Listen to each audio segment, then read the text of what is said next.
আসসালামু আলাইকুম, কেমন আছেন সবাই? আশা করি সকলে ভালো আছেন। জাভাস্ক্রিপ্টের 13তম ভিডিওতে আপনাদেরকে স্বাগতম। গত দুই পর্বে আমরা ভেরিয়েবল সম্বন্ধে আইডিয়া নিয়েছি। ভেরিয়েবল কী, কেন এবং কীভাবে ইউজ করতে হয় এবং ভেরিয়েবলে কী কী ধরনের ডাটা থাকতে পারে। সো ভেরিয়েবলে অনেক ধরনের ডাটা থাকতে পারে, যেমন আমরা দেখেছিলাম ভেরিয়েবলের নাম্বার থাকতে পারে, স্ট্রিং থাকতে পারে, তারপর হচ্ছে বুলিয়ান থাকতে পারে, অবজেক্ট থাকতে পারে, অ্যারে থাকতে পারে, ভেরিয়েবলের মধ্যে একটা ফাংশন থাকতে পারে, একটা ভেরিয়েবলের মধ্যে আবার আরেকটা ভেরিয়েবলও থাকতে পারে। ভেরিয়েবলের মধ্যে আমরা চাইলে HTMLও রাখতে পারি। আবার ভেরিয়েবল আমি বলেছিলাম যে একটা স্টোর, মানে কোনো একটা জিনিস আমরা একবার লিখে রাখলাম এবং লিখে রেখে আমরা এটাকে বারবার ইউজ করতে পারলাম। এটাই হচ্ছে ভেরিয়েবলের নিয়ম। কথার সাপোজ একটা লেখা আমরা লিখব, যেমন ধরেন এখান থেকে আমরা এটাকে তুলে দিই, তুলে দিয়ে আমরা নিচ্ছি হচ্ছে ভেরিয়েবল, দেন ইকুয়াল টু হচ্ছে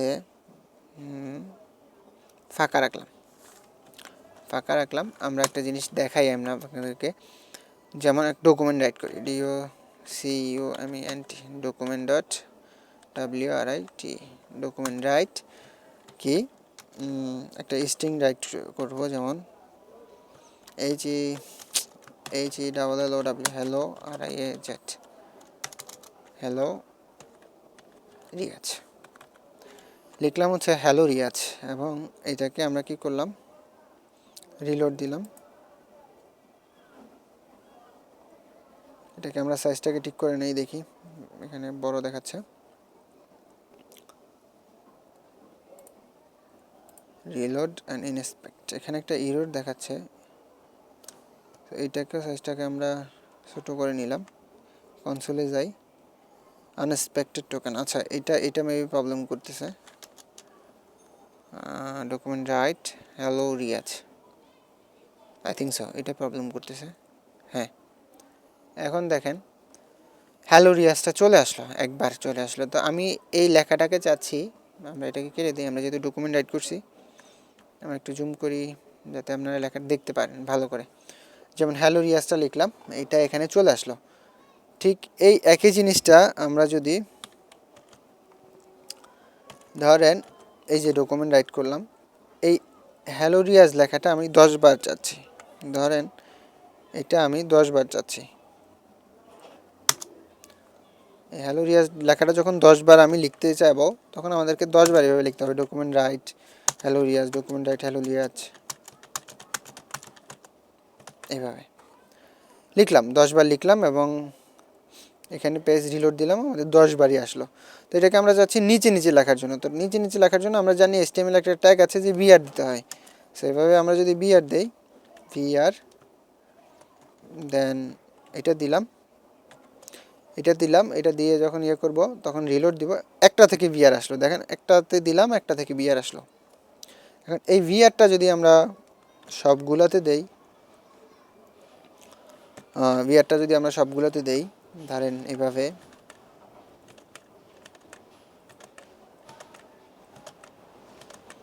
দিলাম, দিয়ে সেভ করলাম, রিলোড দিলাম, এবং এই 10টা সবগুলো আসলো। কি আমরা একটা নাম্বারিং করি, না থাক, নাম্বারিং এখন না, নাম্বারিংটা পরে দেখাচ্ছি। নাম্বারিং সিস্টেমটা যদি এখানে অটোমেটিক আনবো আমরা। তো এখানে 10টা আসছে, যেমন 1 2 3 4 5 6 7 8 9 10 বার আসছে। তো আমরা এখানে কতগুলো লিখলাম, প্রত্যেকবার ডকুমেন্ট রাইট হ্যালো রিয়াজ, প্রত্যেকবার বিআর। কেমন হতো আমরা যদি একবার একটা লিখে রাখতাম এবং শুধু ডকুমেন্ট রাইট করতাম, এটাকে ডাকতাম, এক জায়গায় লিখে রাখতে পারতাম, এটাকে ডাকতাম, বারবার এটা চলে আসতো। এটা করার জন্য ধরেন আমরা এই লেখাটাকে লিখব, কোনটাকে, এই হ্যালো রিয়াজটাকে লিখব। আমরা এখানে কি করলাম, ভেরিয়েবল জাস্ট নিলাম, নিয়ে আমরা লিখে রাখলাম string HELLOW hello RIA just hello Riaz how are you, how are you. এখন আমরা এটাকে যদি ডকুমেন্ট রাইট করি তাহলে আমাদের চলে আসবে, হ্যালো রিয়াজটা চলে আসবে। আচ্ছা, এখানে কোটেশনগুলো বাদ যাবে, এ দিলাম। এখানে আমাদের hello Riaz how are you একবার আসছে, আমি এটাকে 10 বার চাচ্ছি। 10 বার চাইলে কি করব, আমরা জাস্ট এটাকে কি করব, 10 বার করে দিব।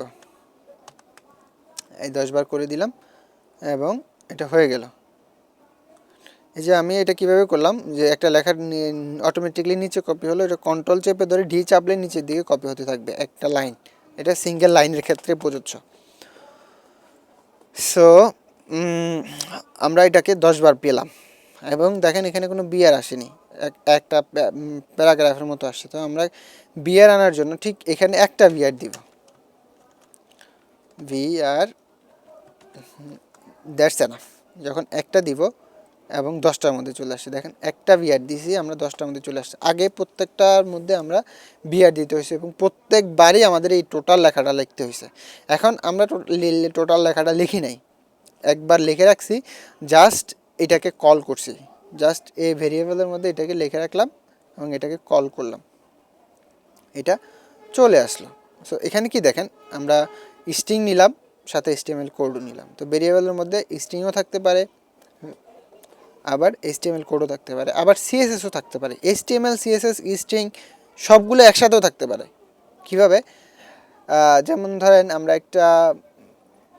যে কোনো একটা বাটন ডিজাইন করি, বাটন একটা বোতাম ধরেন না, একটা বাটন ডিজাইন করি,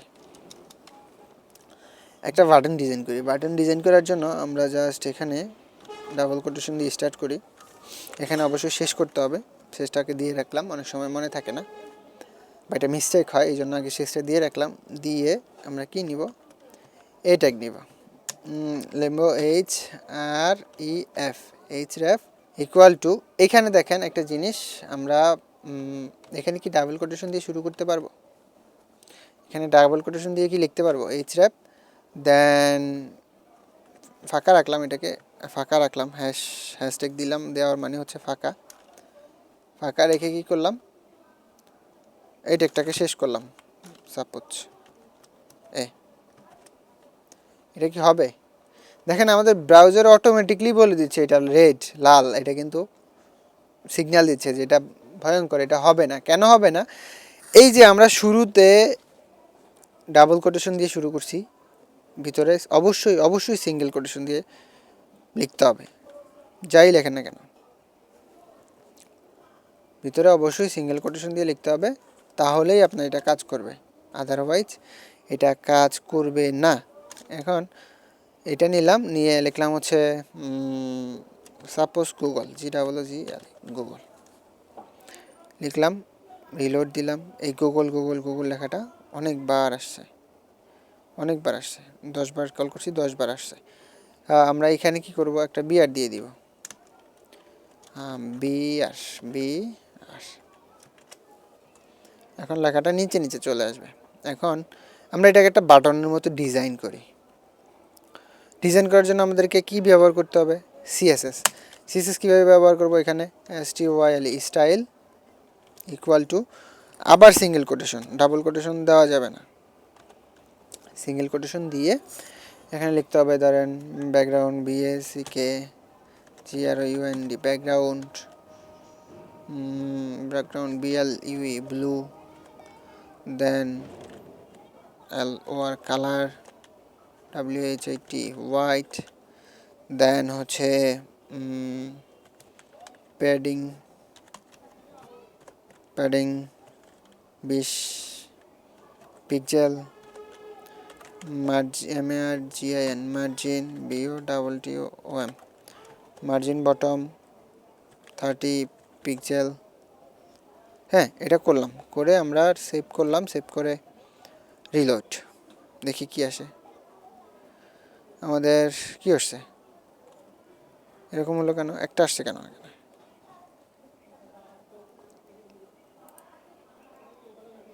একটা তো আসার কথা না।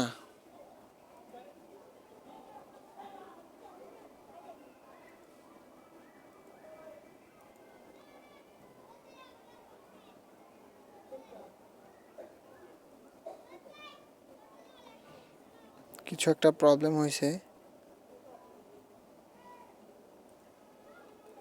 যেমন এ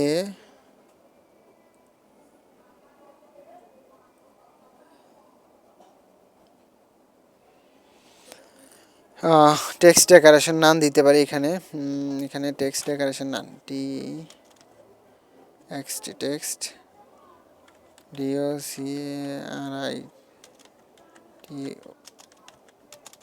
টি ওয়ান টেক্সট ডেকোরেশন নান। আমাদের এখানে সিএসএস এর যে কোনো একটা প্রবলেম হয়েছে, পুরোটা তুলে দিলাম তারপরে গেল না, ঘটনা কি?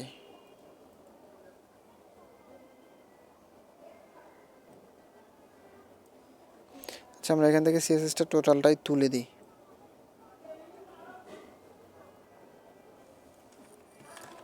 এক্স করলাম, এটা হওয়ার কথা ছিল না, তারপরে হলো কেন আমি বুঝলাম না। আচ্ছা, এখানে ফন্টের কালারটা তো ঠিক আছে, হোয়াইট দিছিলাম না। আমরা এখানে করে দেখি, এখানে করে আমরা পরে সিএসএসটাকে ওইখানে বসাই দিব। সো এখানে এর মধ্যে এটা একটা নিলাম, কালার হোয়াইট করলাম, ব্যাকগ্রাউন্ড রেড করলাম, মার্জিন MARGIN মার্জিন বিও বটম 30 পিক্সেল। আচ্ছা, মার্জিনটা কাজ করছে না, যাই হোক। প্যাডিং 20 পিক্সেল, প্যাডিং 20 পিক্সেল দিলে প্যাডিংটা বেড়ে যাচ্ছে, ঘটনা কি? আমাদের এখানে প্যাডিংটা প্রবলেম করতেছে, যাই হোক।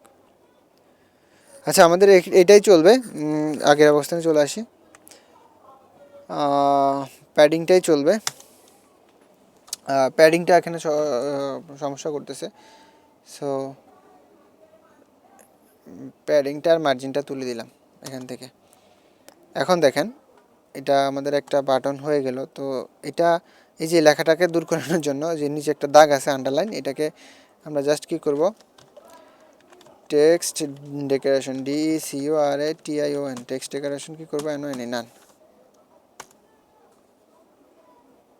টেক্সট ডেকোরেশন নান চলে গেল।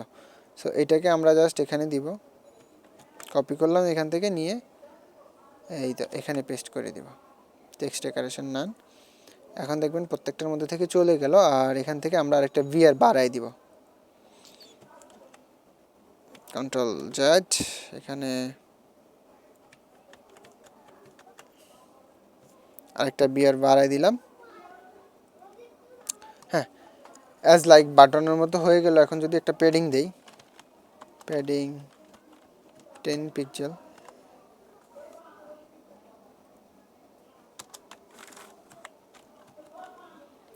প্যাডিং 10 পিক্সেল দিলাম, 10 না 5 দেওয়া যায়, 5 পিক্সেল দিলে একটু ভালো লাগবে, 5ও না, আরও কমাই দিলেও আরও ভালো লাগবে। আচ্ছা, যাই হোক, প্যাডিং দিব হচ্ছে 2 পিক্সেল, এখানে দিচ্ছি, কই, এই তো নান PADDING প্যাডিং 2 পিক্সেল, বাস এনাফ। এখন দেখেন আমার এটা একটা বাটনের মতো হয়ে গেল, অলরেডি একটা বাটনের মতো হয়ে গেল।